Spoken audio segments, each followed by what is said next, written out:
Selamat siang, saya Heri Yogaswara, Kepala Organisasi Riset, Arkeologi, Bahasa, dan Sastra BRIN.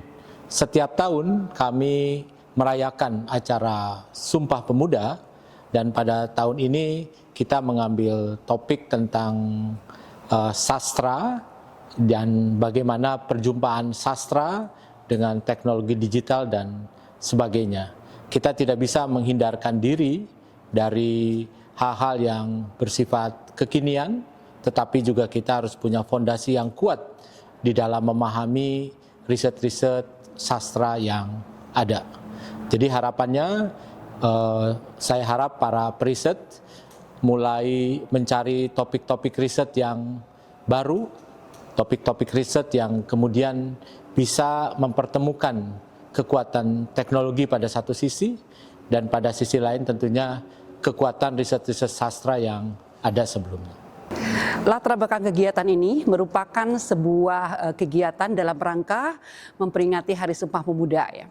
Kegiatan ini memang karena Sumpah Pemuda identik dengan bagaimana perkembangan bahasa Indonesia dari tahun 98 sampai terkini. Nah, kemudian dari OR Riset Arkeologi Bahasa dan Sastra digagas oleh Pusat Riset Bahasa dan Komunitas ya, kami membuat sebuah acara dengan beberapa pusat riset ya, melakukan kegiatan dengan tujuan untuk melihat bagaimana perkembangan bahasa dan sastra dalam hidup terkini. Nah, kegiatan ini memang kami berjudul dengan Senja Purna Sastra di Era Digital, Perubahan Paradigma. Jadi kami ingin melihat bagaimana perubahan atau paradok ya, karya sastra yang identik dengan sastra yang memang itu bentuk lama, kemudian dalam setting kekinian.